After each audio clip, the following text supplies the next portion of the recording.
আর্জেন্টিনার খেলোয়াড় তোর প্রিয় হলো কেমনে বেঈমান?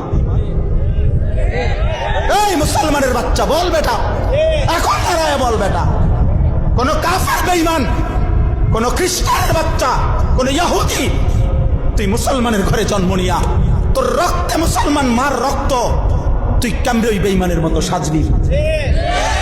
এই বেহায়া বল বেহায়া, তোদের যাদের চুলের কুম বল বেটা, এখন দাঁড়া। ওই বেঈমান তোর পছন্দ হলো কেন? তোর রক্ত ইসলাম নাই বেটা, তোর মা মুসলমান না, তোর বাপ মুসলমান না বেটা, তোর দাদা দাদি মুসলমান না, ওরা সব বোকা, তুই চালাক হয়ে গেছ বেটা, তুমি পণ্ডিত হয়ে গেছ। কোন বেঈমানের অংশগ্রহণ করলাম? কেন সাজলা বেঈমানের মতো? তোমার নবী নাই, তোমার রাসূল নাই, তোমার আল্লাহ নাই, তোমার নবী সাল্লাল্লাহু আলাইহি সাল্লাম চুল রাখে নাই, কথা বলে না কেন? আল্লাহর নবীর চুল ছিল কিনা? নবীজির চুল মোবারক ছিল কিনা? তিনি চুল রাখতেন কিনা? তো তিনি কেমনে সাজলেন? এটা আমার পছন্দ হয় না কেন? নবীর সাহাবী সোয়া লাখের চাইতে বেশি সাহাবী, লক্ষের চাইতে, ওনাদের চুল ছিল না মাথায়?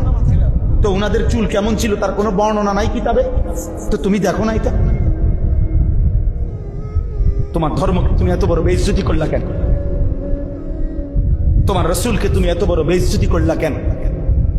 এটা কোনো ইনসাফ হইতে পারে? দিন রাত মুসলমানের ঘরে জন্ম নিয়ে মুসলিম হয়ে চুলের উপরে সারা দিন ফ্যাশন, এটা বুঝি একটা কথা হলো?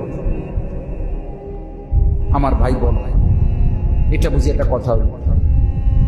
তোমারে বুঝি আল্লাহ বানাইছে শুধু এই সারাক্ষণ চুল এটার ফ্যাশন করবা, বিভিন্ন মডেলের চুল কাটবা, এই নিয়ে ব্যস্ত থাকবে? এত ফালতু কাজে আল্লাহ মুসলমানকে বানাইছে?